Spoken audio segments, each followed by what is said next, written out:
afternoon, good evening, good morning from wherever you are joining us from. My name is Colin. I'm the co-founder of Youth Initiative Development Program. Thank you for joining us this afternoon in Kenya, but I know some are dialing in from other countries. Feel welcome. We are starting as soon as possible.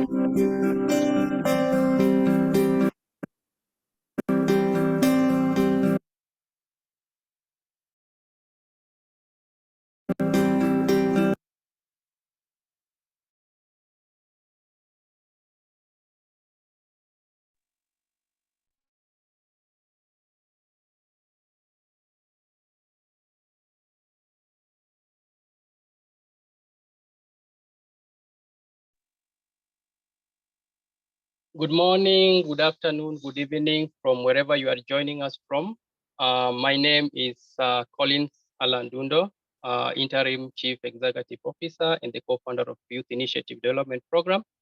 We are excited you have dialed in for today's exclusive and interactive roundtable. We are going to be as interactive as possible. We have a rich panel with knowledge. They are going to enjoy the session by sharing about some interesting topics that are going to be impactful and also to help us promote some of the adolescent youth sexual reproductive health and mental wellness in Africa. Next slide, please.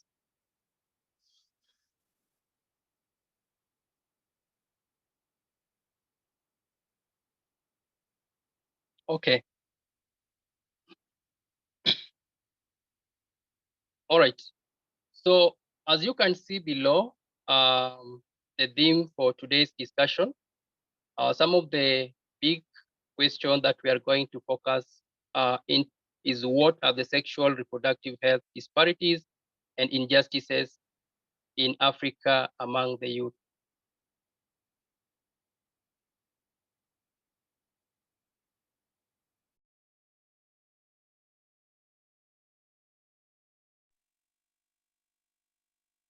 Okay, so here is the housekeeping rule.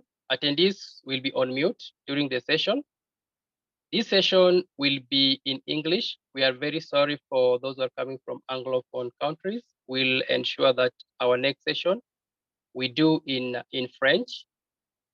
And we request all the observed allocated time during the session. So our speakers, we urge you to keep time so that you can give some good time for the rest of speakers to contribute towards this topic. And the session will take 90 minutes. So around 40 minutes for interaction. So that is going to be super nice time that we can use together to interact. I'm going to take you through who Youth Initiative Development are. We are a registered nonprofit organization based in Kenya. And our aim is to inspire and empower vulnerable young people or the youth through various programs. And those areas of our programs have been stipulated there. So the intervention areas are poverty relief among the youth, sports, ICT, education, youth health and well-being, and stakeholder convening. And today's discussion is about health, reproductive health. That is something that we are much interested in. And we will make it as interactive as possible, like I said before. So here is the program for the day. So take some moment, you can take a photo or screenshot so that you familiarize with the speakers that we'll have this afternoon.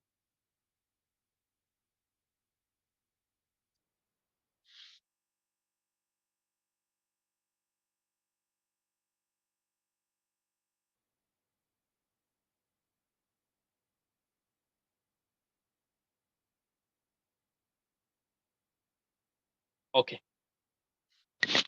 All right, so I think let's move on. I'll just give some scenario. As you are all aware, we are living in a reality where millions of young people, especially the adolescents, are living in extremely difficult situation to access some of the reproductive health care in Africa.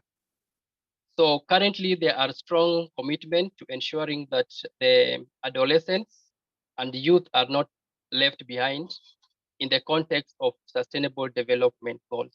And we really want to recommend all of you for the great work that you are doing to ensuring that the adolescents have access to reproductive health necessities, and they also have access to knowledge. But still, as we speak, we still have a lot of disparities today, a lot of gaps within the sector. We have young people who are facing, who are not in a position to access these services.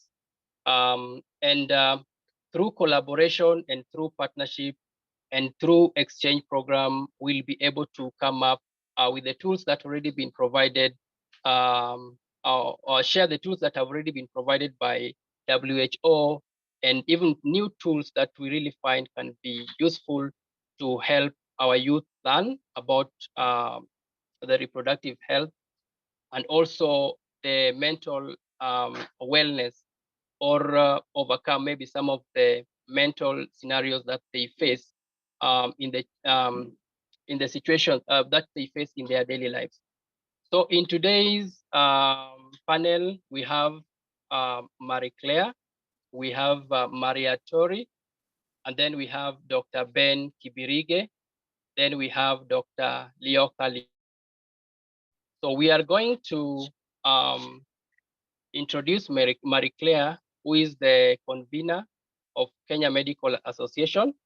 And Marie Claire will give a brief of what Kenya Medical Association does to tackle the sexual reproductive health disparities and the situation of sexual reproductive health and mental wellness contributed to it. Over to you, Marie Claire, if you can hear me.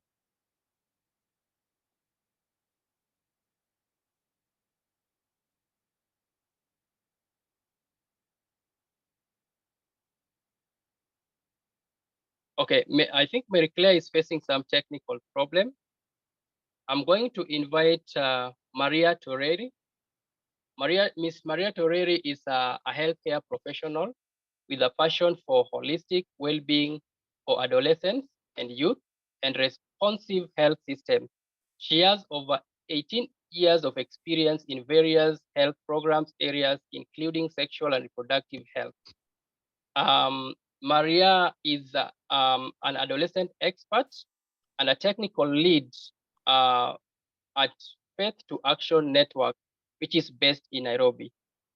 Maria Toreri, please just have a brief of what Faith to Action does and support towards accelerating advocacy, capacity building, and experience sharing. Misconception and fear of family planning, address it, and help youth understand suitable options available to avoid traditional mechanisms which are harmful. And also would like you to point out the gaps and needs for partnership with the youth communities and religious institutions, as well as private and public sector. Over to you, Maria, if you can hear me. Thank you very much, Collins, and welcome everyone to this roundtable discussion. Yes, we are calling it roundtable, but I know we are virtual, but I welcome everybody to feel like we are all in one room. Collins, I'll request for my presentation. And it's a pleasure to be speaking to all of you. I believe that we'll have a lively session during the open forum.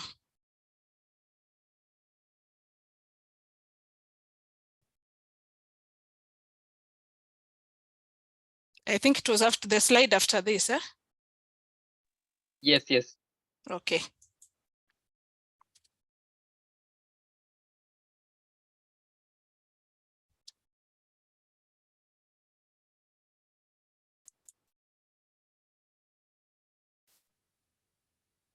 Okay, meanwhile, I can speak about Faith to Action Network and what we do at Faith to Action Network. Faith to Action Network is a global interfaith organization that works with faith actors, both in Kenya and globally across different continents. And we focus on 3 thematic areas. These include family health and well-being, where sexual and reproductive health for adolescents and youth also lies, women's rights and gender justice, and peaceful, just and inclusive communities. The vision of Faith to Action Network, oh yeah, it's come up, eh? So maybe you can take it to the first, we start from the beginning, if you may.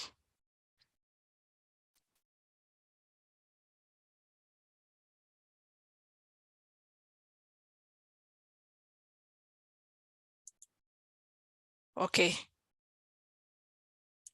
Yeah, thank you very much. So just scroll down because, okay, yes, so thank you very much and sorry for that hitch, our audience. So the vision of Faith to Action Network is a world where there's interfaith collaboration across all the faiths you can think of that advances healthy, inclusive, just, and peaceful communities. And that is across the thematic areas that we've talked about above. And the mission of Faith to Action Network, we mobilize and facilitate faith actors through interfaith dialogues, and we collaborate together and support the organization and organizational and capacity development. So we also amplify the voices of the faith leaders, conduct advocacy, and communicate messages for change, and also support social and behavior change. We also collect and disseminate evidence. We have projects that we implement and share our successes. And we also convene safe spaces where we can have discussions on those 3 thematic areas. So about ASRH and mental health and well-being. Yes, we are there. This is looking at the relationship between the two, between the youth SRH as well and as mental health and well-being. So we all know that a positive approach to sexuality and reproduction should recognize the part played by responsible sexual relationships, trust, and communication in the promotion of mental health and overall well-being. And then related to that, mental disorders among adolescents can have some short and long-term health and social consequences. And poor mental health during adolescence has been associated with higher substance use, early pregnancy, dropping out of school, and risky behaviors. So you can see the relationship between mental health and well-being and SRH. If one is not healthy in terms of their SRH and mentally, then it can contribute to having challenges with the other component. Then we move to the needs of the adolescents. And in that picture on your screen, you can see adolescents sharing what they would like, what they would want. They want to be healthy, they want to be happy, they want to be in charge of their lives. And how are we supporting adolescents? And the needs are diverse. We know that there are adolescents who are teen mothers, and we are not leaving the boys behind. I was told one time that even the teen fathers, as much as sometimes they're anonymous, also feel troubled. We have adolescents with disabilities, others are living with HIV, other chronic diseases, those in school, out of school, migrants and refugees. So for all these adolescents, the needs are different. What we need to do is to apply complementary strategies through various platforms, because as you can see, adolescents are to be found in many places. You'll not find them only in schools, others are out. So we need to respond to their differing needs, including contraception, and to be able to reach the unreached. We know that currently there are so many youth programs, but from my own observation, there are those who are always reached, there are those ones who are super active, the champions? What about the silent adolescent who does not know how to bring themselves to the forefront?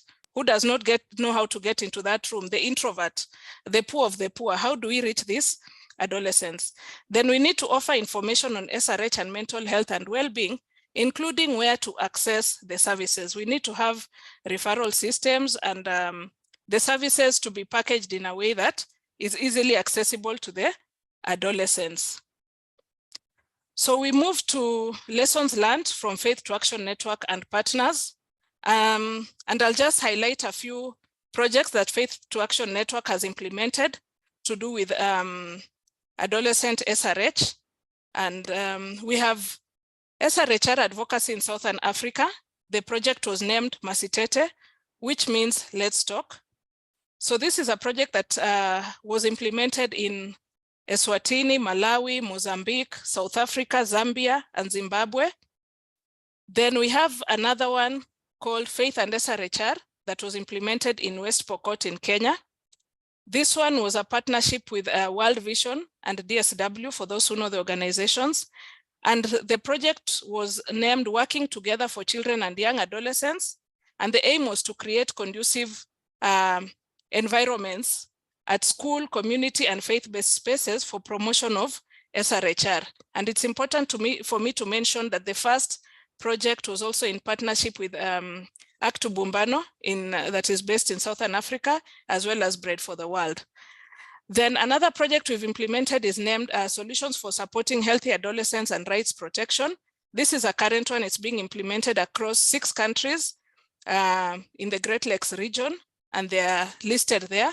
We are promoting SRH by improving both the supply side of SRH and increasing demand for SRH services through convincing religious and sociocultural interventions. Next. So what have been the lessons learned? So the lessons that I'll be sharing are just a combination from the 3 projects I've mentioned, as well as others that I might not have mentioned, that I would like you to take away from this session, and we could also have further discussions. I know in the audience there are those who have also interacted with us or other faith-based approaches, and it will be good to share. So recognition of faith actors. As Faith to Action Network, we advocate for, and we have also learned the importance of working with faith actors. Why? The faith leaders already implement several SRH interventions within their communities and congregations. They might call them different names, but the interventions are there. So we need to strengthen them and support with adequate technical support, financial resources, and avail forums for exchanging best practices and learning from one another. Secondly, engagement and training of religious leaders. They have contributed to creating enabling environments and promoting SRHR, and also providing information for children and young adolescents. As you know, the faith leaders are also able to reach a wide population through their congregants. And from the project we did in West Pokot, the result was that many of the congregants who are part of or who got exposed to these faith leaders can freely hold SRH and other related conversations with their adolescents and the youth. Another lesson is adolescent and youth leadership. As you can see, even in this roundtable that we are in, we are having youth leading us. And when afforded the opportunity, they can be innovative and creative in their approach to addressing SRHR within the faith communities and also outside the faith communities. But the faith leaders and any other leader have to be willing to be led by young people and take time to listen to the young people's asks. And the best approach that we used was intergenerational partnership, where we also encourage the young people that you also need to listen, and there's something to learn from the older generation. There's been this slogan of nothing for us without us. And yeah, we have to remember that there's something that everyone can learn from the other. Peer learning approach has also been a very impactful model. So creating awareness and building the knowledge of adolescents and youth on SRH helped to boost their confidence, and they were able to influence their peers positively on matters SRH. And there was the added value of improved positive interactions among the peers and improved discipline. And in schools, this also led to improved academic performance. 6, multi-stakeholder approach. As I mentioned previously in this project, we partner as various partners and not just faith community alone, faith and secular partnership, interfaith partnerships between Muslims, Christians, and any other faith, and targeting diverse technical capacities. That was key in reaching adolescents, religious leaders, healthcare providers, teachers, parents, community members, who are all key players in discussing and agreeing on barriers and recommendations for increasing access to SRH information services and commodities. Number 7 is evidence-based decision-making and advocacy. So we've realized that in whatever we are doing, we cannot just talk without having necessary evidence. So we need to do research. As we're implementing, we need to learn from the beneficiaries, we need to document, and this documentation can then help policymakers and any other decision makers to utilize the findings in coming up with interventions that will be useful to the adolescents. So there's the current project that we're implementing, the one called SHARP, Solutions for Supporting Healthy Adolescents and Rights Protection. Among the studies we are doing is measuring price, availability, and affordability of SRH commodities and gaps in the supply chain, and also research on the barriers faced in accessing SRH commodities and services from the perspective of both the healthcare and the workers. So the evidence-based decision-making, programming, advocacy, I believe will help us be able to respond to the actual needs and wants of the adolescents and the youth. Then policy harmonization and implementation. What we found is that SRH policies are relatively strong in the Great Lakes region countries. Implementation remains poor, and this is often due to limited investment and low political prioritization. There is also the need for policy harmonization efforts so that we can increase the chances of having higher impact at the national levels. And the last one, which is just a bonus to encourage members of the audience, is that the faith leaders acknowledge that enhancing ASRHR has remained a major challenge within many faith institutions. I remember that at the community level, they witnessed the rampant teenage pregnancies, HIV infections, SGBV cases, and some of them have owned up to stigmatizing or discriminating against or even ignoring adolescents and young people's sexual need. But with sensitization, with trainings, empowerment, and being brought to the table, they are willing to support SRH. Then why should we work with them? The religious institutions are well placed to influence positive SRHR outcomes in many parts of Africa. They are found in most communities and they wield a lot of influence. So we are challenging policymakers, technocrats, and advocates to engage in constructive dialogue with religious leaders and faith organizations when developing policies and interventions in the regions. As Faith to Action Network, we have been able to make quite some progress with this, including in Kenya, where faith leaders are being involved in policy reviews and even developing guidelines. The language used in policies and legal texts is really different from what the faith community would consider faith-friendly. Sometimes it is misunderstood, at times it is too blunt, and therefore it might not really go far when it comes to engaging the faith community. So it is important that the presentation, packaging, content, and delivery is in a faith-friendly way that can be easily accepted and that can gain support from the faith community. So in short, there is need for sensitivity when working with the faith community and also in developing communication materials. So that's all from me. I've had to move quite fast due to the limitation of time. Thank you very much. Thank you so much, Maria. And I really like how you brought it up.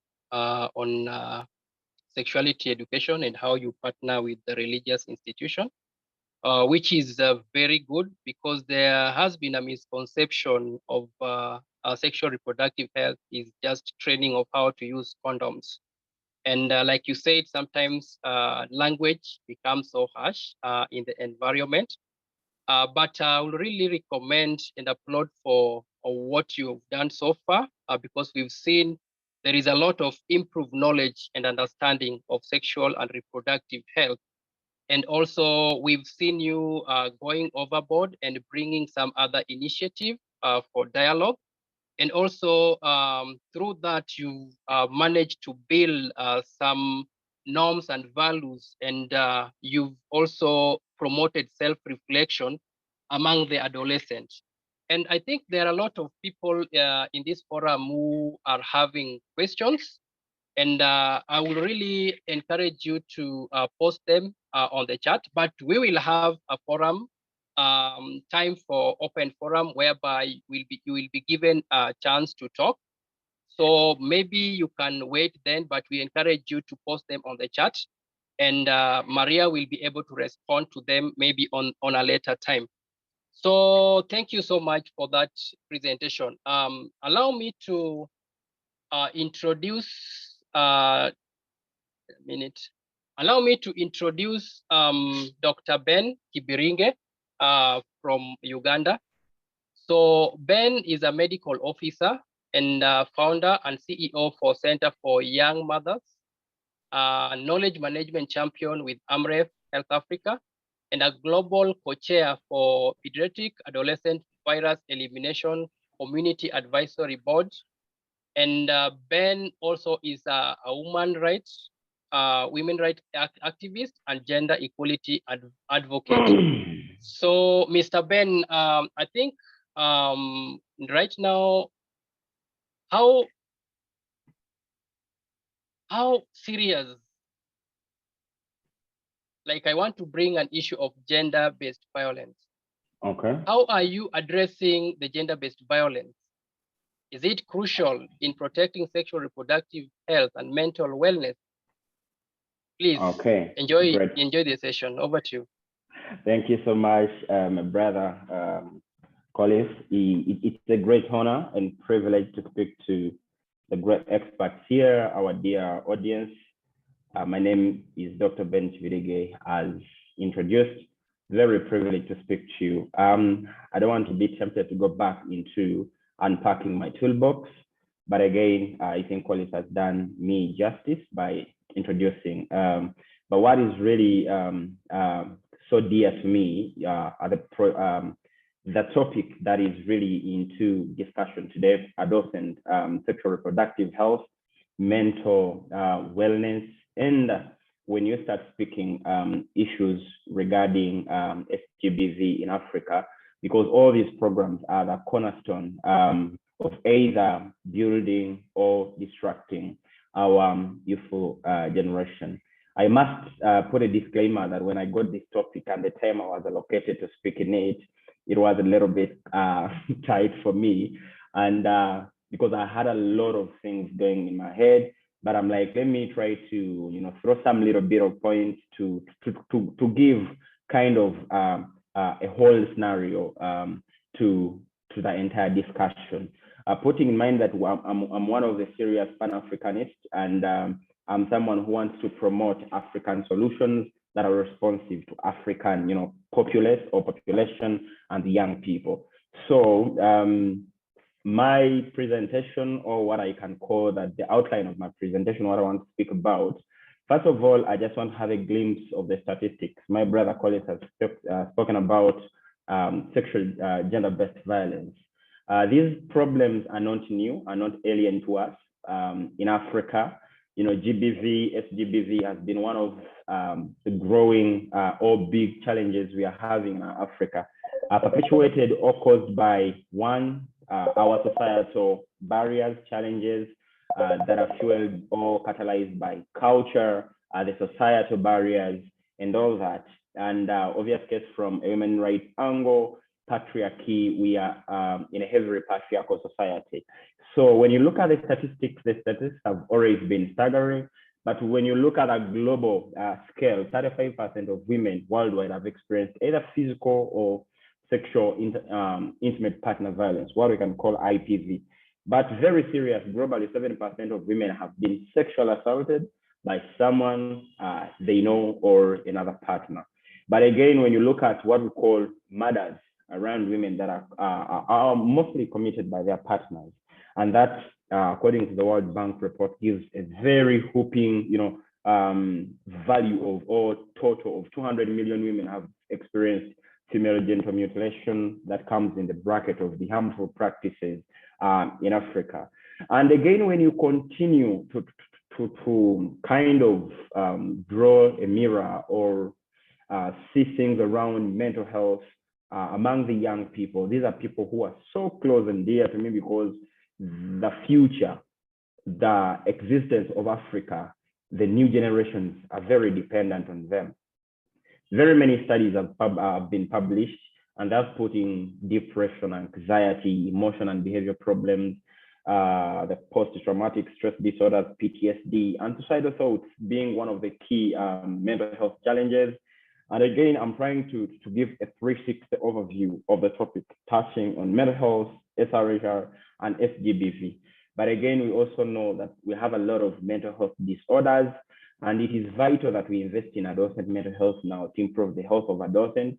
We give them the best chance of health because in the different life trajectories, we need this to be prioritized so that we can lay a good foundation for a health generation of our children to follow. Now, when I give you a little bit of glimpse around sexual reproductive health, I'm a master trainer and a consultant in that field. It's also very dear to me. I want to just to throw these statistics to you so that it can trigger discussion seriously. We have over 2.2 to 4 million unsafe abortions every year among girls aged 10 to 19 in our LMICs, the low and middle income countries. Then young women account for almost 50% of annual deaths due to unsafe abortion. As a medical practitioner, I'll tell you one of the leading maternal death causes is unsafe abortion. We have hemorrhage, sepsis, and all that. And these are all manifesting from probably poorly prioritizing sexual health reproductive programs and indicators in the country. But again, worldwide, nearly half of all HIV infections and 70% of new STIs occur among the young people. The people we are proud about, the people we always boast around that Africa, 77% of our population is below the ages of 35, which is a very important thing, but again, can be a very necessary evil for your information. But looking at the barriers young people face in accessing sexual reproductive health services, obviously, we do have barriers at the health facility level, and this cuts across in whichever country in Africa those are there. Then my sister, the pre-current speakers, talked about the policies. Some of them are very discriminatory and they're not inclusive at all. So there are discriminatory laws and practices. Then very key are the societal barriers. So if at all we try to bring a discussion in that way, I think we need to tackle that. Then again, someone who has been at the forefront of advocating for what we call the demographic dividend. After having talked about the sexual reproductive health, SGBV, probably health service delivery policies, we are Africa, one of the continents in the world that has a population that is largely youthful. 77% of it, I think, is below the ages of 35. 1.2 billion young people. That is a very big number. But again, we are having a scenario that puts us at crossroads. If at all we do not utilize this population so well, that it can either affect us and actually send us very far away into a ditch, or we can utilize this population, make sure that it is empowered properly, they're very healthy, they are trained with enough skills that are marketable, and become entrepreneurs. They are given appropriate education, our health well-being, and the health is taken care of very well, including family planning, which is choice-based, and also having comprehensive access to sexual reproductive health services, commodities, and all right that. I understand very many times we shy from the word rights, but again, I'll also say if at all we put rights, governance, and youth empowerment, not forgetting a very component that is so key of meaningful youth involvement, not only meaningful youth participation, like my sister who spoke before me talked about nothing without us, nothing for us without us. So me, I'm a very good advocate for MYP, meaningful youth participation and involvement, not just representation. So we realized that in Africa, very many young people, I was reading some of the reports from WHO and the Immigration Watch, that 50% of our youthful generation by 2030 want to migrate to the Western countries. But what are the inequalities? What are the problems that are forcing these people, to say that, it's too much in Africa, it's too much in my country, let me migrate and go in another country. However harsh it is, very many people have been drowning in oceans, and they're like, no, they're at the verge of death, and they're saying, to hell with my country, with my continent, I'm not going back. So what are those things that we are not doing right as advocates, as policymakers, as elders, as religious leaders, that are forcing this young populace to exit our continent at the verge or at the expense of development or re-establishment of our continent's pride, and also development, and contributing to what we call a positive dividend. So to me, I think if at all we want to harness a very positive demographic dividend among the Africa, to see to it that the population bulge we are having that is majorly youthful is empowered, is equipped with enough technology, enough employable skills, they are accessing health and well-being in a very wonderful way. We are going to realize that these young people are going to be gold, are going to be a treasure to Africa, and we will not cry for issues like we do not have, labor, because young people will be trained. And I believe that an empowered young person, an empowered young girl, an empowered woman, an empowered man, if they have all access to these holistic programs, they will be able to, thrive and be able to harness their full potential in their youthful ages. And at the end, they will contribute to the development and growth of Africa in general. So in conclusion, because the time is really very limited, I've tried to bring kind of a broader picture and speak on different things. The simple fact is that without creating the youth bulge, the population that is, I've already talked about, of the young people, that turns into a working age bulge, there is not going to be a demographic dividend to talk about in the majority of African countries. And if at all we want to harness the demographic dividend, African countries should focus on both today and tomorrow's youth.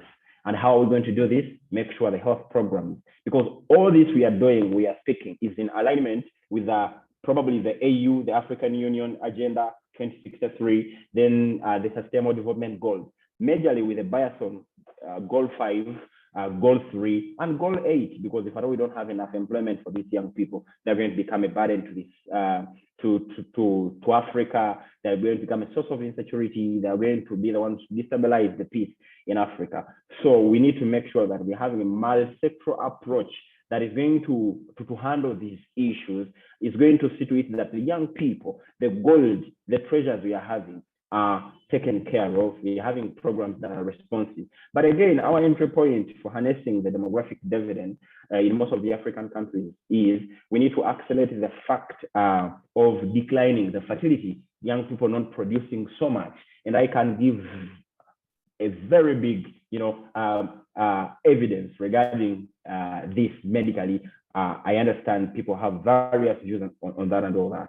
Then African countries urgently need country-specific evidence and technical assistance to move the demographic agenda from rhetoric to action. We've spoken a lot.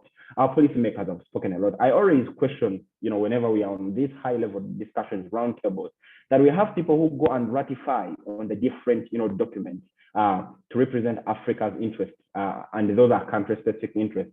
You go and ratify probably the Maputo Protocol that specifies that 15% should be in the health budget, should be probably the budget should go to health. You go and ratify on the human rights instrument, different protocols. But again, it becomes rhetoric because we never make these things, put them into action. Then ultimately, what will make the difference is a strong political will, determination, and action to steer transformative development. If at all we continue talking when there is no political will, the countries, the different heads of state, the different countries, the different coalition bodies that are driving us, if we do not have political will and people who are determined to put whatever we're speaking into Africa, there is not going to be any kind of transformation. And to end up this, I want to say, even though our youth have the potential to transform Africa, if neglected, they could exacerbate poverty and inequality while threatening peace, security, and prosperity. Therefore, we must be proactive. I must repeat this. We must be proactive in ensuring we must meet the needs of this beginning population. I must say, and I cannot say enough, if the young people are not taken care of, if the health sector is not having programs that are responsive to the youth needs, that are responsive to the demands of the youthful generation, we are mostly to put Africa in an abyss that is going to be very hard for us to step out of it. For God and my country, for health I serve, I beg to submit for starters. Thank you. Thank you so much, Dr. Ben. I really appreciate how you brought it out, that the GBV situations and how they are affecting the youth really need some proactiveness other than reactiveness.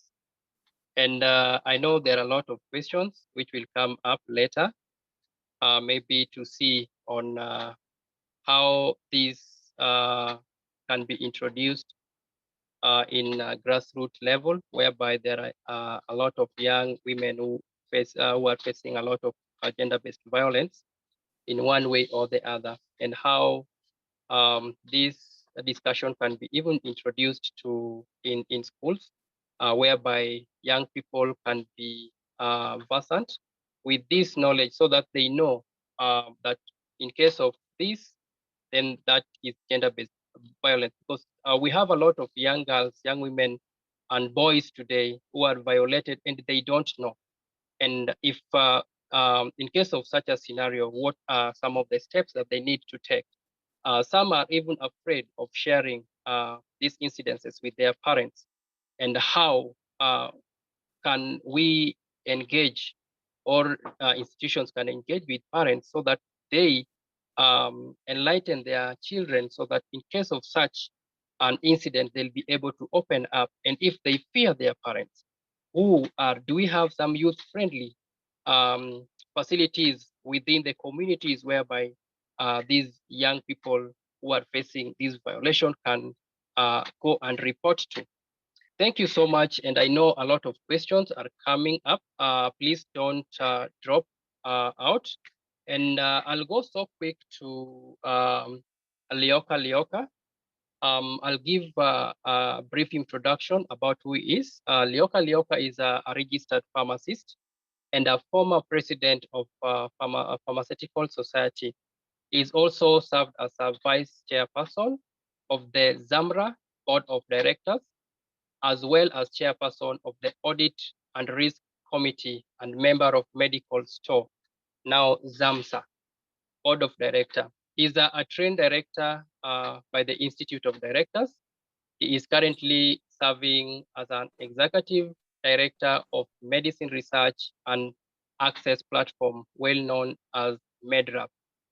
So we've stated a lot of sexual reproductive health cases, and now we come to how the state of sexual reproductive health services within the universal health coverage in Africa, and how it can minimize risk of STIs, HIV, premature maternal death, and how to access the information among the youth, because that has become a challenge. However much youth are techno-savvy, we have some of the youth within some areas that are not able to access some useful information in sexual reproductive health, and also useful information in universal health coverage, and how they can take advantage of it, and how the role that they can play in realizing the achievement of universal health coverage. So, ladies and gentlemen, allow me to welcome Mr. Lyoka to give his thought. Over to you, Mr. Lyoka.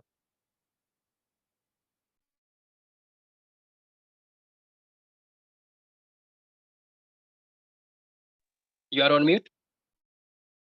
Yeah. Thank you so much, Colin. I will switch on my camera too. Are you able to share the slide,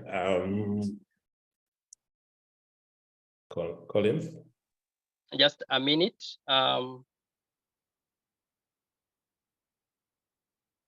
We can give you a leeway to share it from your side. Is that okay? Let me try and see if I can do that.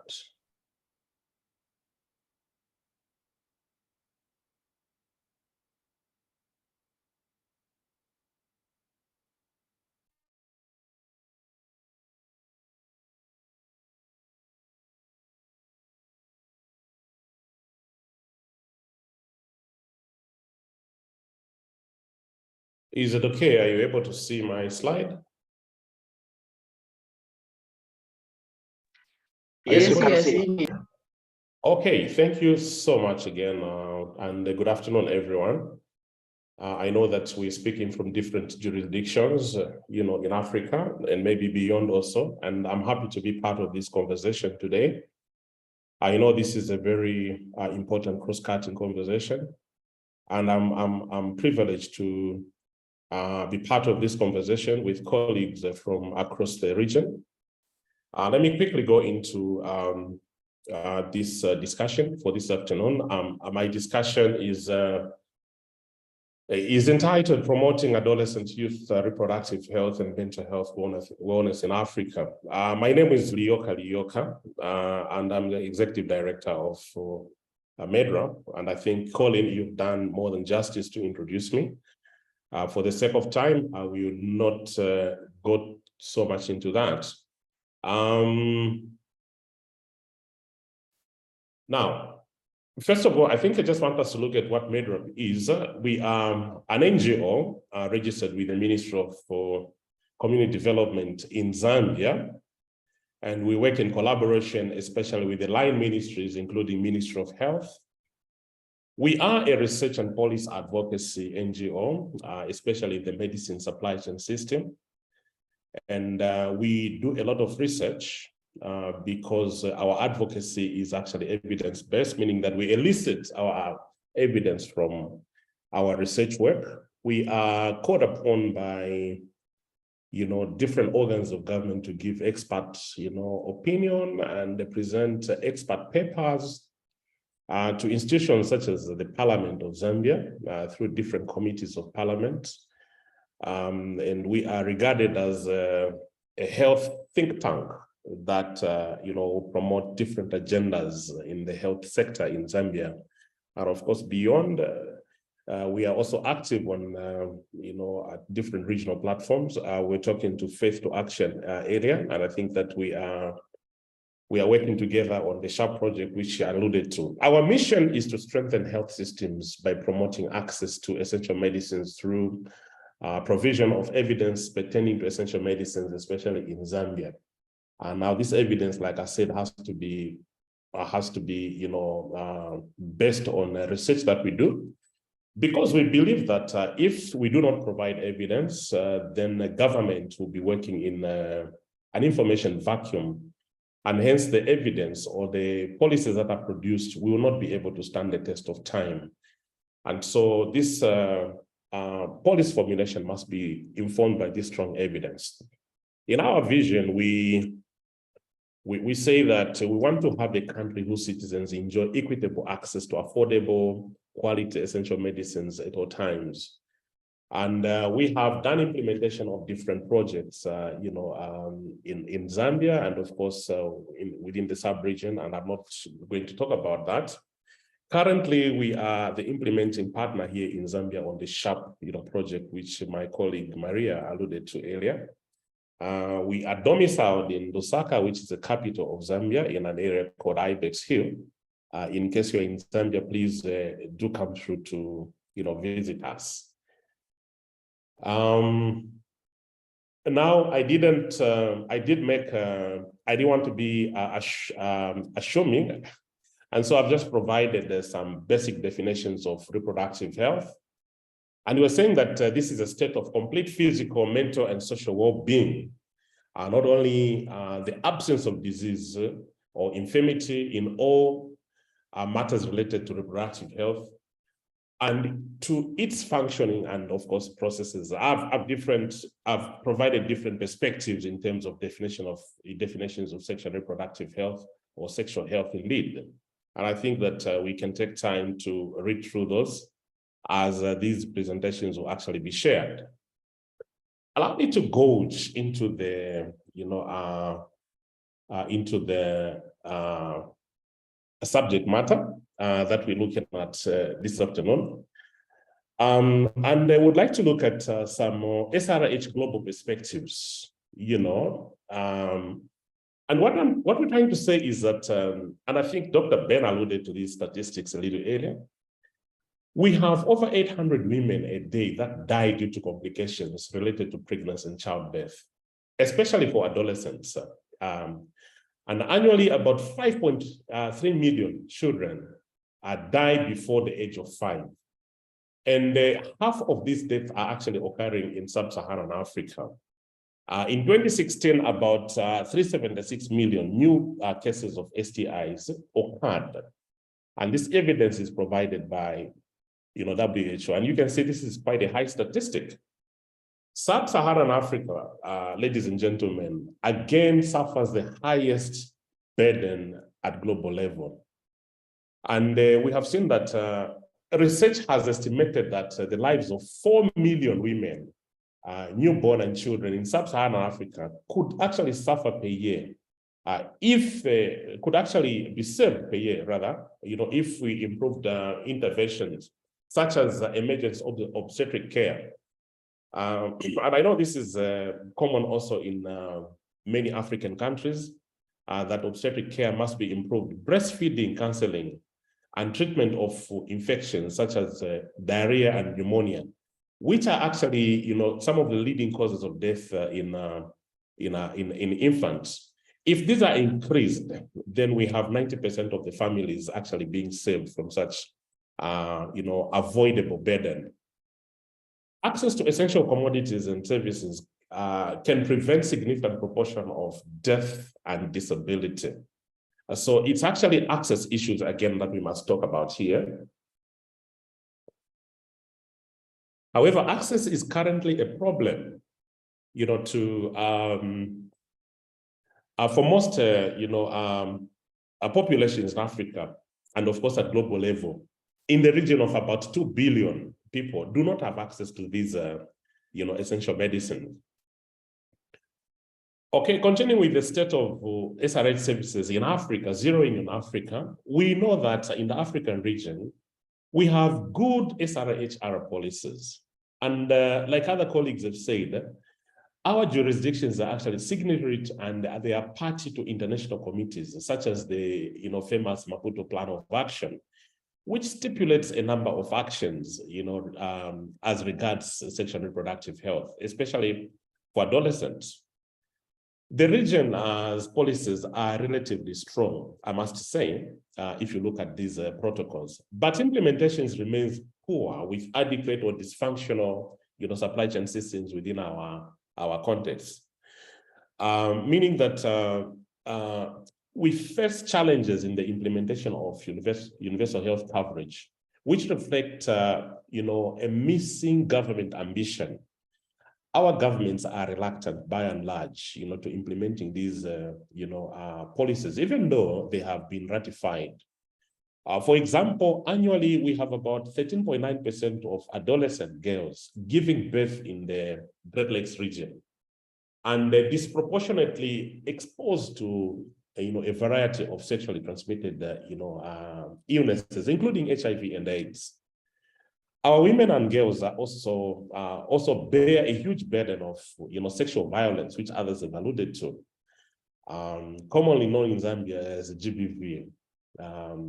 And further, this actually has increased their exposure to HIV and the sexually transmitted illnesses, including issues of mental health, challenges, because these issues are also associated with stigma. And this is actually incubating a number of processes that are rendering especially our women and adolescents to suffer from many of these occurrences of mental health challenges. Complications from pregnancy, childbirth, and I'm referring to issues like postpartum hemorrhage, HIV are now the leading causes of death among women and adolescents in the African region.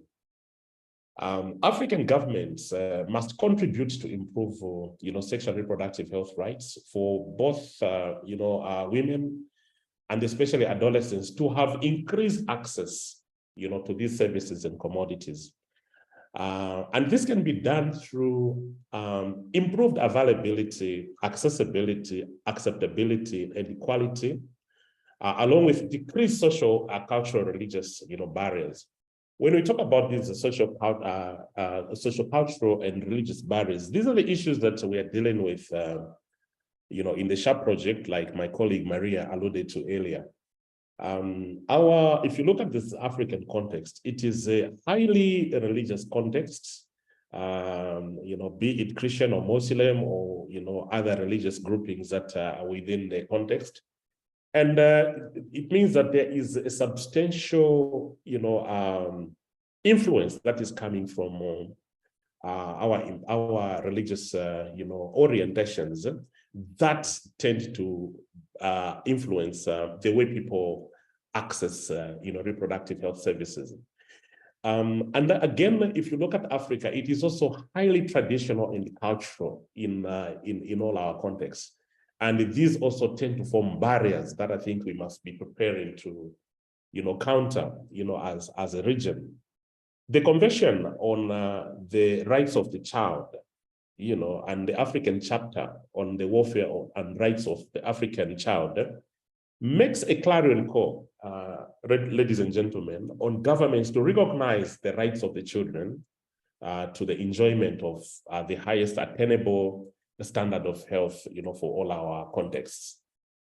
And we in the SHARP project, again, consider that Africa and perhaps the Great Lakes region also is extremely faces, or rather has an extreme health inequality, the socioeconomic differences, and large adolescent population. And I think Dr. Ben did allude to this large adolescent population. If you've listened to some of the vibes that are coming from the Zambian context, we have a new government that was formed only about 1.5 years ago. And this was largely driven by, the youth population that actually are drivers of change. And you can see that even when they are the drivers of change, when it comes to this, again, the recipients, of the inequality to a large extent. Traditional knowledge and attitudes, beliefs and practices also, influence our SRH. And I think I did allude to this a little earlier. And this is much compounded by poor availability of sexual and reproductive health commodities, which is driven by especially poor supply chain systems in our public healthcare delivery, systems across the African region. And then we would like to share some of the SRH core, aspects that can, I think, substantiate, change or improve the,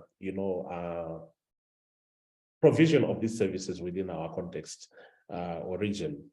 The WHO reproductive health strategy specifies 5 core aspects of SRH. And these would include improving antenatal, perinatal and postpartum and newborn care, providing high quality services to family planning, including fertility services. Eliminating unsafe abortion is very cardinal. especially for our adolescents and girls, combating STIs, HIV, reproductive tract infections. Cervical cancer is a buzzword, and other gynecological morbidities must take center stage in our approaches. And also promoting sexual health, promoting safe sexual health, especially for our women and adolescents, must take center stage in our healthcare provision systems. Now, when we talk about what must we do in order to improve the provision of sexual reproductive health services in our African context, ladies and gentlemen, we are looking at some of the assumptions that we're using, especially in the SHARP project. And I thought that we could share some of these assumptions, and I've put them in a brief form here, which can actually elicit, wider discussions. Some of the assumptions that we want to share here that we think can improve the provision of care, in this sector is that, number one, we believe that if duty bearers adopt, develop, and strengthen and implement policies and budgets that advance SRH and essential medicines, then the provision of the services in our context is actually going to improve. So duty bearers must be targeted. And when we talk about duty bearers, we're talking about our policymakers, our healthcare providers, our local and of course central government systems, depending on our context, must be part and parcel of this discussion. Secondly, we are saying that service providers, if the service providers have quality assured SRH services and the commodities, then we know that our populations will be able to receive quality services also. So it is important again, and this discussion can take a lot of depth in looking at the training and the orientation of our service providers in providing for this kind of care. SRH is a specialized service. And so we see that in most contexts, most of the people that are providing this care may not have special training to be able to provide quality health care, especially for our adolescents again. Thirdly, we are saying that if decision makers use inclusive multi-stakeholder platforms to address SRH, this is going to lead to an improved level of service provision again. When we talk about multi-stakeholder platforms, we are referring to the public system, private sector, NGOs and civil society coming together and forming a combined voice that must advance the issue of SRH on our context. We believe that through multi-stakeholder actions, we will be able to achieve most of these outcomes that are desirable in as far as SRH is concerned.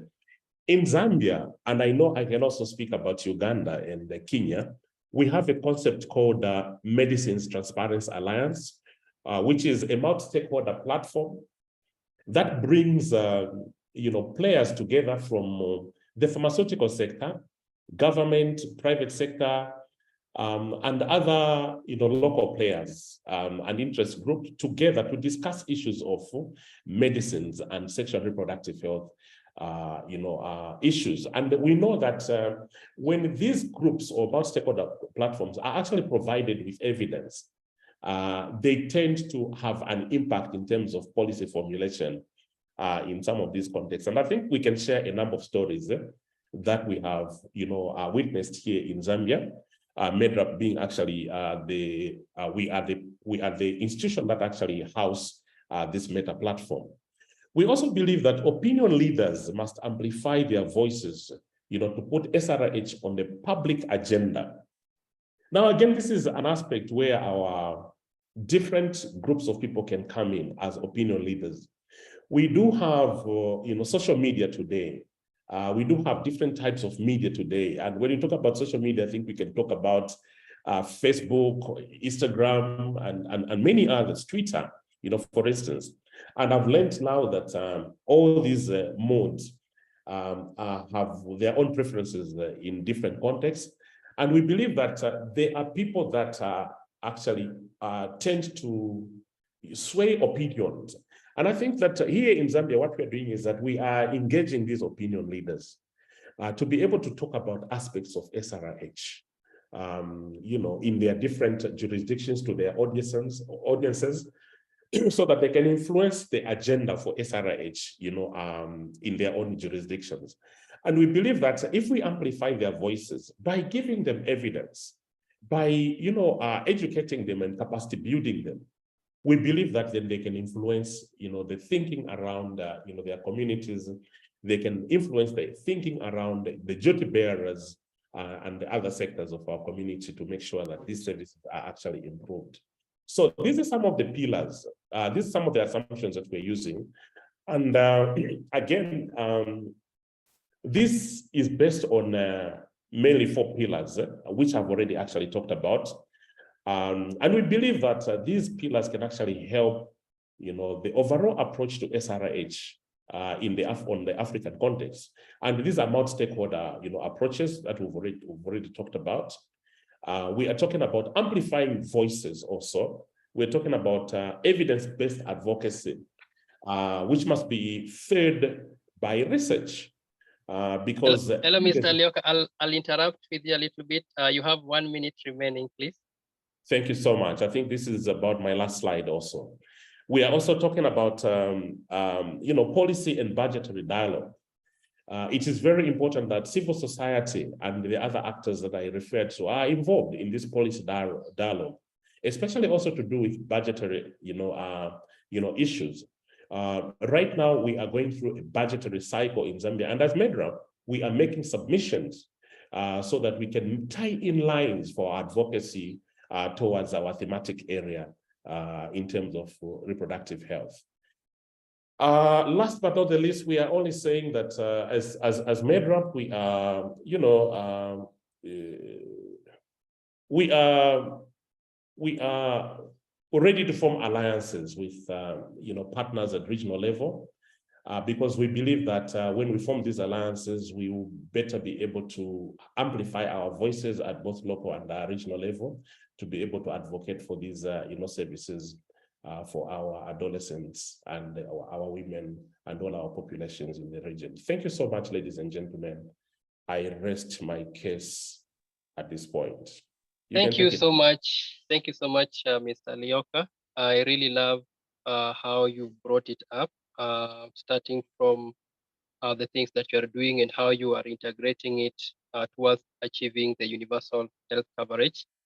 There are a lot of questions I know which will come later, and you'll realize most of the challenges that are affecting the youth currently to achieving maybe some of the reproductive health, sexual reproductive health services is the affordability of the services within their community. And some you'll realize maybe the reachability or accessibility of the facilities which are offering these services. And this is really something which has affected the youth seriously. And remember, they have a right to sexual health, reproductive health services. And maybe if you can give a Zambia perspective, I'll start with you. And for the meantime, if you have any question, please raise your hand and I'll reach out to you. I'll give you a chance to ask any question. On the Zambian perspective, I realize even in the mental health, I think Zambia was the one which ruled a case whereby someone committed suicide and then you factored into the policy if someone died of suicide. So we have a lot of, it's called African societies seldom issues in African ways of thinking. So what is the state of the universal health coverage in Zambia, and which role are the youth playing towards realization of achieving this? Please, can you respond to this if maybe we go to the rest as well? Thank you, Collins, for that question. I must say that in the Zambian context, we have an integration of the youths across all the regions and provinces in Zambia through the national adolescent services in the Ministry of Health. I'm privileged to have attended the meeting just a few weeks ago, where we were having a planning and review meeting for all our programming in Zambia. And our perspective, and we're looking at achievement of these goals. We're looking at the fact that the socio-economic factors have adversely affected the provision of services to our adolescents. There is a disaggregation in terms of how services are also being provided across different sectors. The main drivers and providers of health in Zambia include, of course, government, the health, the faith-based institutions, and of course the private sector. And we have done a research, Collins, and at another meeting we can share some of these outcomes. And what we have seen is that the differences in terms of the service provision across these sectors that I mentioned is actually very significant. In the public and the mission sector, these services are free, on charge basis, meaning that clients do not have to pay. But again, because of the weak supply chain systems, the availability of these commodities is nothing much to write about in terms of the public sector, especially. So much so that even if the service is provided in the public sector, our adolescents, our women do not have a choice. The method mix is very, very weak.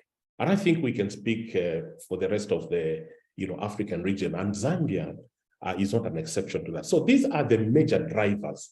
And so we are forming very strong youth alliances across all the regions. And this is what the SHARP project is trying to build. And we are amplifying the voices of the youth. Like it said again, we cannot act without the adolescents. We must be able to provide that platform. And I can tell you that the youth and adolescents in Zambia, the women in Zambia, have risen to the party.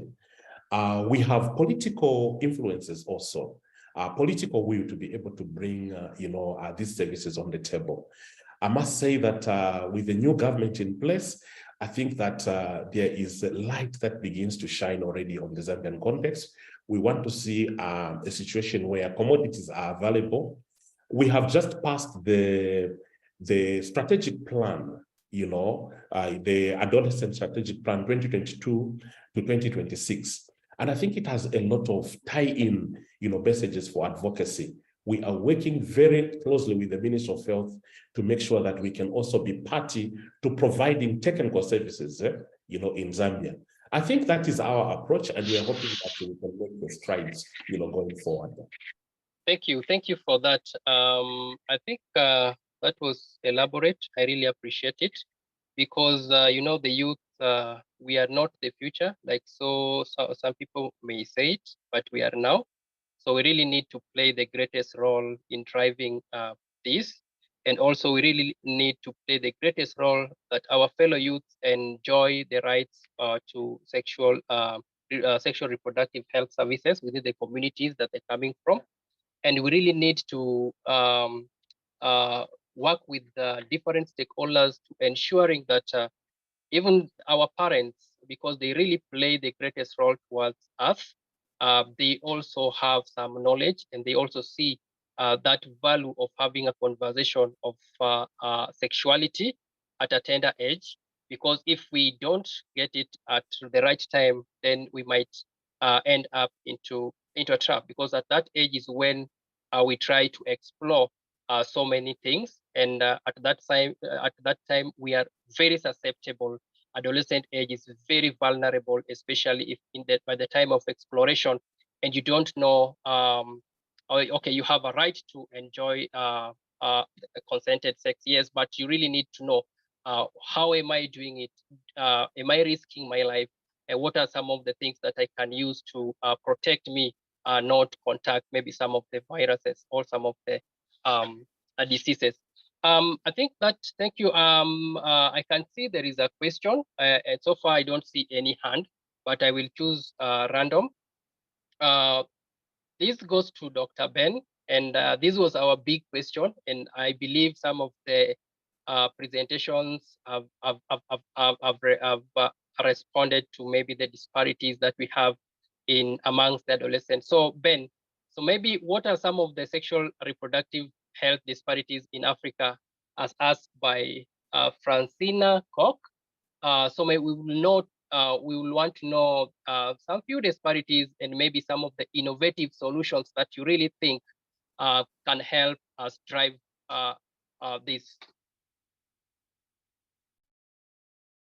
Over to you, Dr. Ben. Are you there? All right, thank you so much, my brother. Yes, I am there. Great. Very, very important question. Thank you so much to my previous speakers for putting things very well into context. Sexual reproductive health disparities.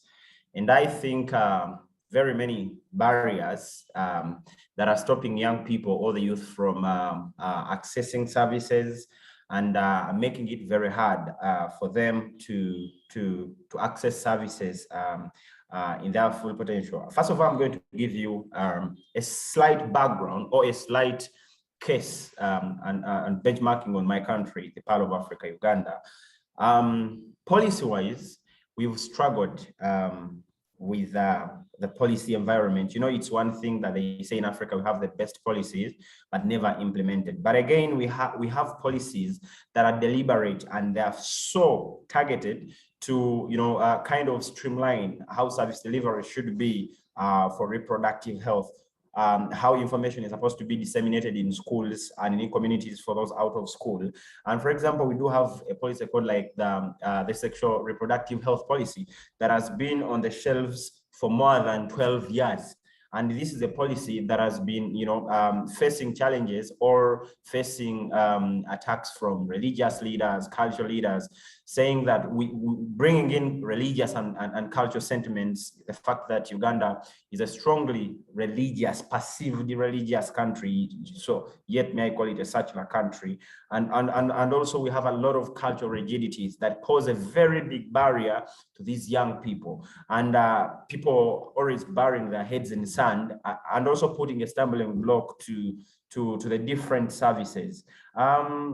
Then from there, these societal issues go ahead to cause what we call an unfriendly environment that bars very many young people from accessing services. So if at all there are no policies and guidelines that are, you know, kind of streamlining how service is supposed to be given, which information, if it is age appropriate, which age, who is supposed to give it, then it simply means that even the service providers who are giving these people, it simply means they are going to find issues.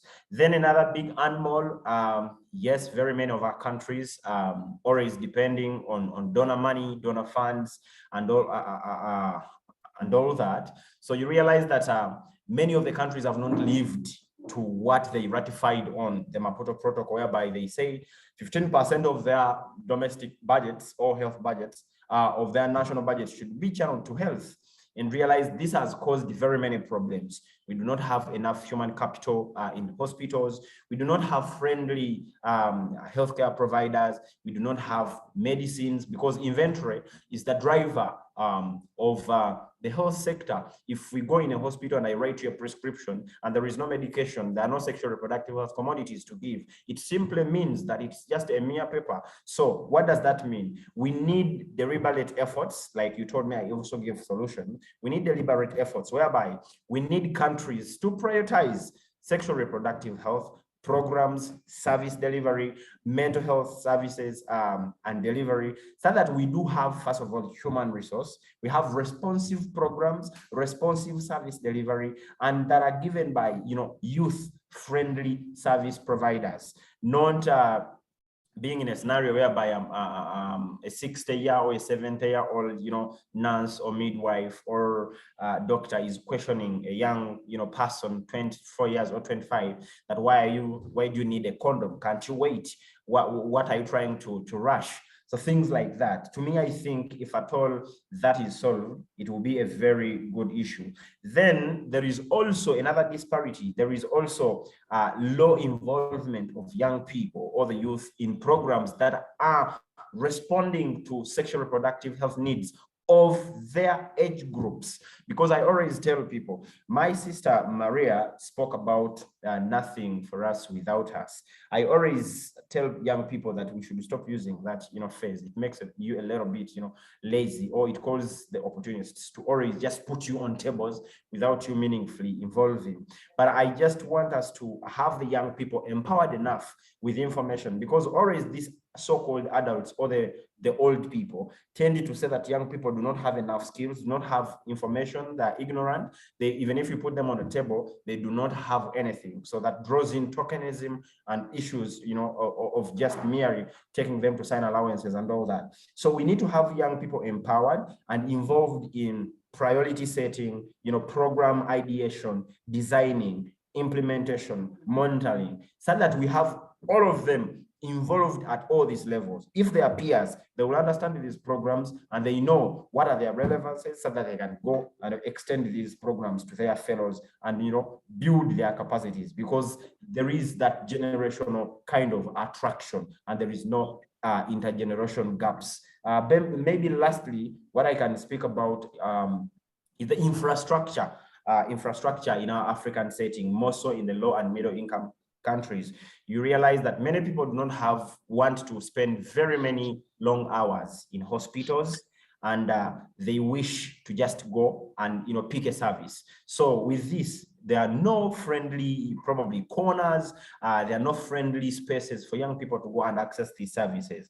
What I always encourage the Ministry of Health, and probably maybe we can learn from other colleagues from other countries, is to promote what we call integration of services.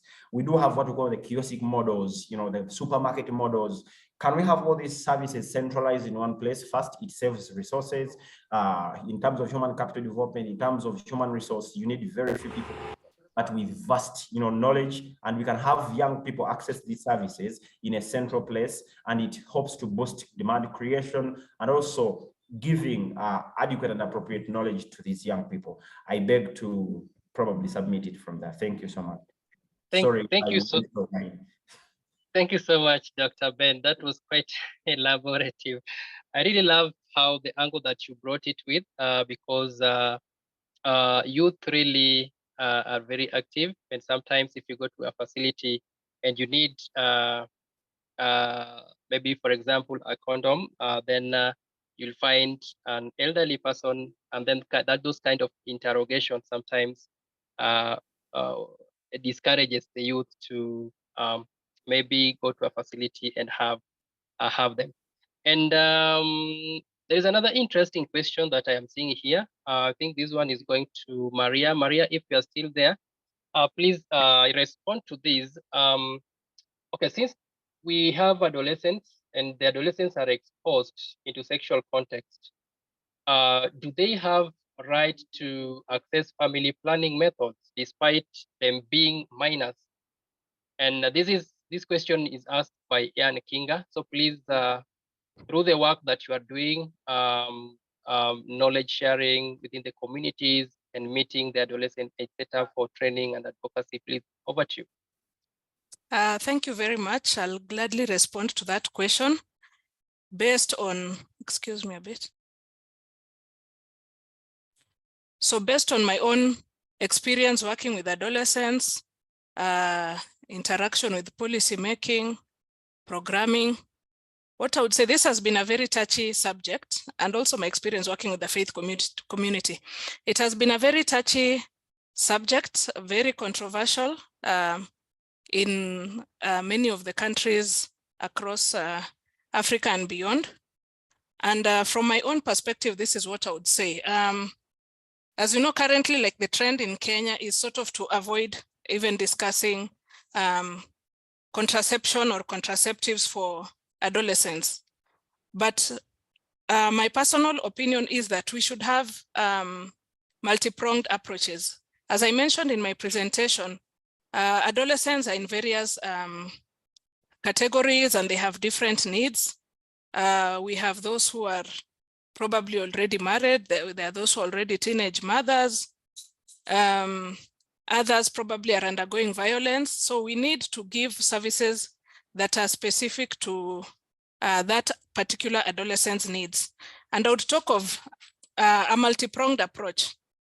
Abstinence is still very important, so we need to have sort of some primary interventions to promote abstinence. Yes, I know it's not a very popular topic or word, but we still need to promote abstinence. There are those who will not be able to abstain for various reasons. So, and some of the reasons might even be abuse that they might be undergoing through in their homes or places where we are thinking they should be safe. And that is why I think the current policy is talking about screening for the adolescents who go to seek services. I am for screening to understand the particular adolescent's need for a contraceptive method. And when we have the one-on-one with that particular adolescent, you can be able to determine why they need it. Some might be undergoing violence, which we need to open our eyes to, which would be sexual and gender-based violence or violence against children or girls and women. Yes, it's a reality, so we need to screen.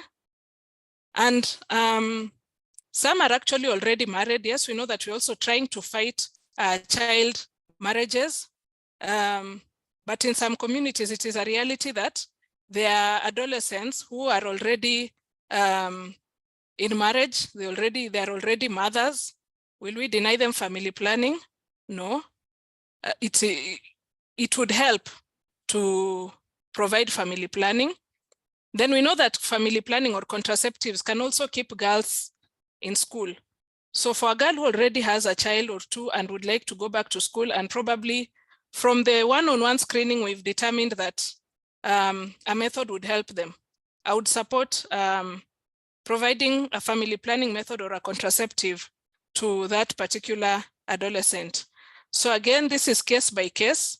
We promote abstinence, I promote abstinence, I promote screening of an adolescent who has come for a method, of course, in an adolescent-friendly way with non-judgmental attitude, respect, confidentiality, privacy, with all the best intentions for that particular adolescent.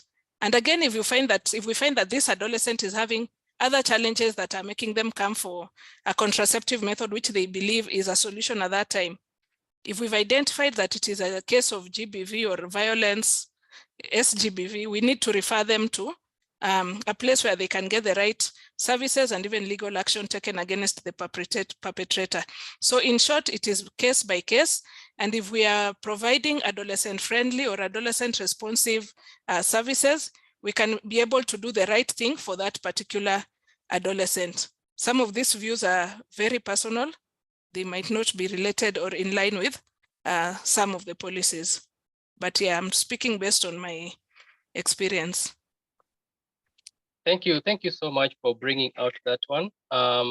Sorry, we are over time, but I'm asking you, please bear with us. This is an interesting and timely discussion that will really help the lives of millions and millions of adolescents and the youth across Africa. So I think we don't have any other question, but I would like to, I can see people from Zambia, people dialing in from Tanzania, Nigeria.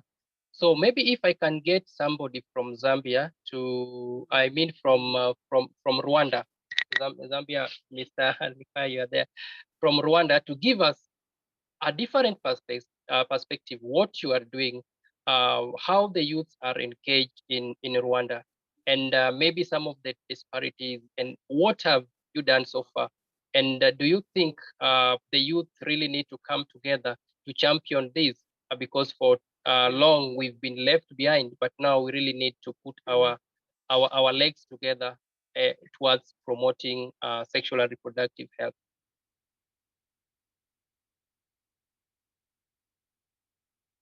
Okay. All right, Miss Dorothy Timona, are you there?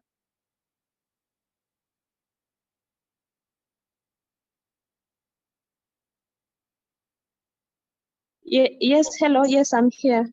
Yes, please. Maybe you can give us your verdict on the topic, and maybe some of the suggestions that you really think will be helpful towards driving this.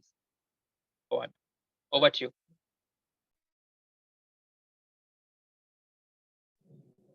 Thank you. I appreciate the conversation on promoting adolescents, youth sexual reproductive health.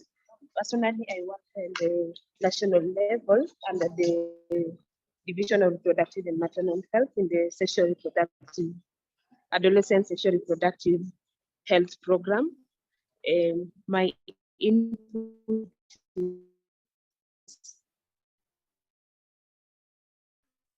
maybe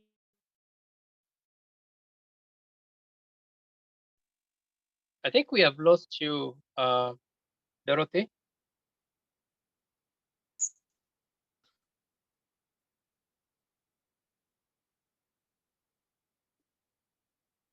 Can you hear me, or am I the one facing some challenge? Or sorry. It's from her side. Yeah. okay. Oh, sorry. Maybe The problem is from my side. yes. So you have some problem. We did not hear at all what your verdict on the topic. I don't know whether you can hear us now and you're in a position to contribute.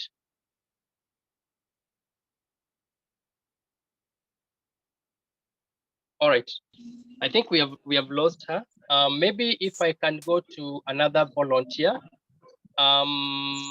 or I'll go straight to Stephen. Stephen Daol. Stephen, can you hear me?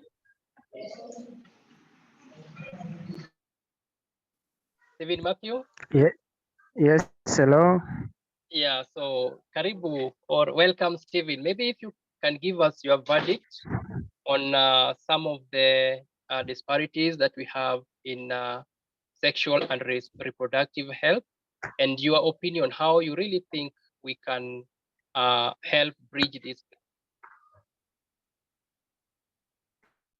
Well, can you hear me? Loud and clear. Yeah, I must say thank you so much for the opportunity. I'm Stephen Matthew from Rhino Camp Refugee Settlement in northern Uganda. I must say it is an interesting discussion, and I'm very glad to be part of this platform today. Based on what I've seen in Rhino Camp Refugee Settlement concerning the topic of discussion, I think much of it has been said by the speakers. In Rhino Camp, youth are really undergoing these problems of sexual reproductive health, the violence. The other thing is during the COVID, youth were at home.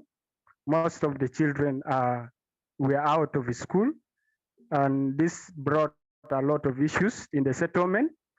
The teenage pregnancy, earlier marriages, all these things came up during COVID-19. And this really changed the scenario of the thing in Rhino Camp Refugee Settlement. And this has brought a lot of issues concerning sexual reproductive health in Rhino Camp. And most of the challenge these youth are facing are accessing the facility. In Rhino Camp, there are limited facilities because it is a remote area, and there are no many facilities for the youth to access these services. To me, I see it was the biggest challenge these youth in Rhino Camp are facing. The few health centers which are there are not having all the equipments for delivering these services.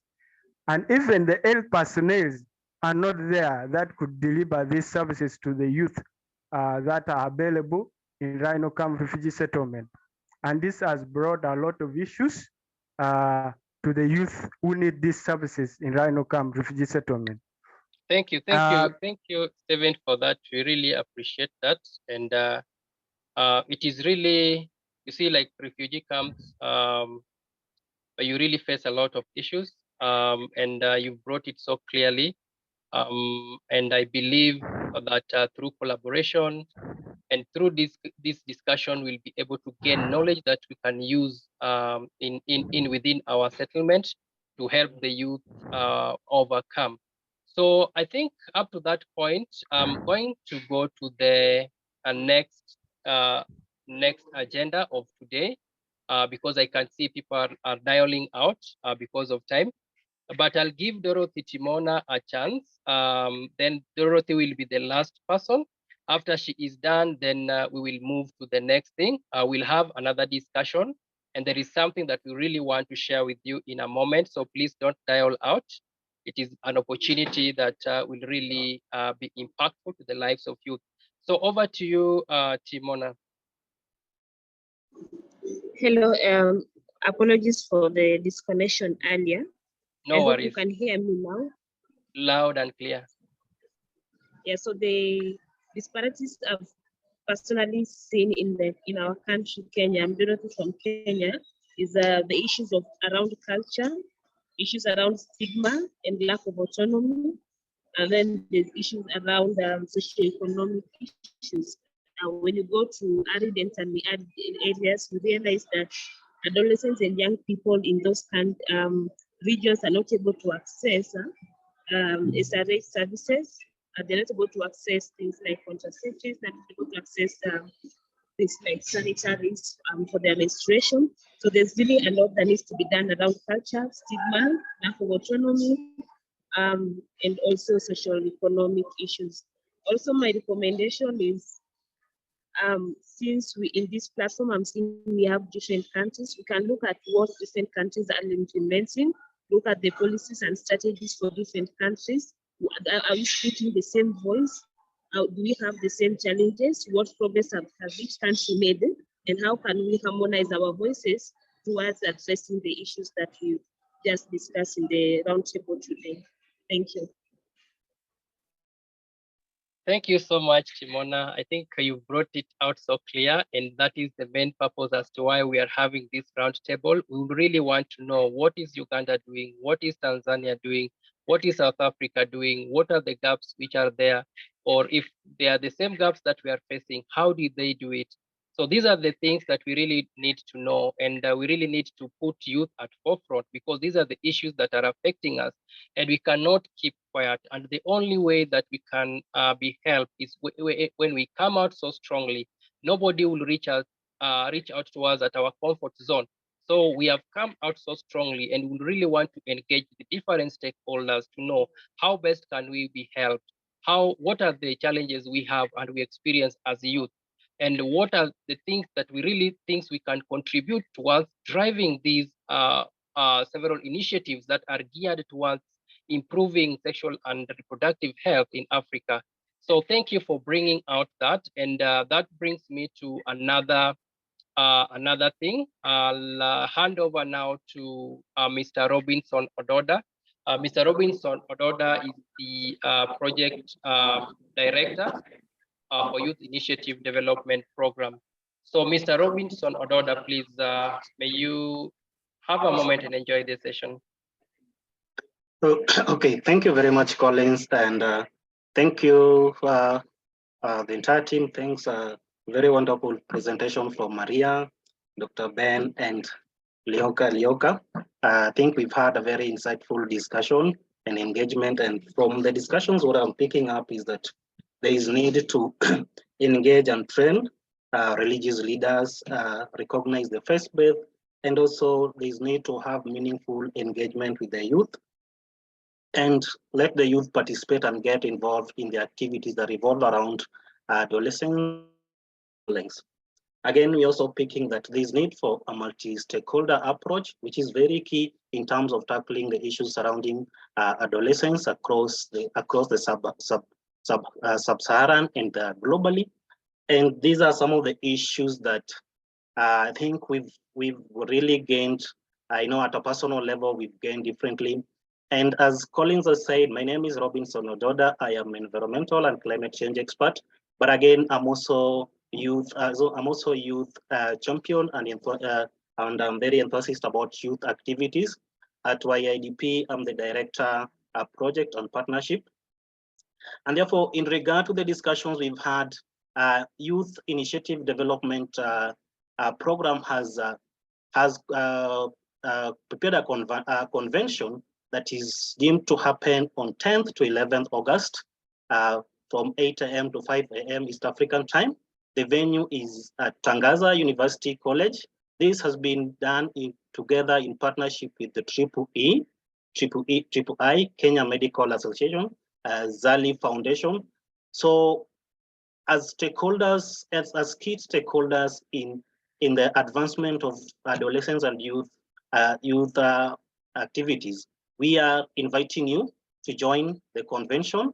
Register now, and can register either virtually or in person, or you can partner with us. You can join as a strategic partner, or you can partner fully with us in towards this program.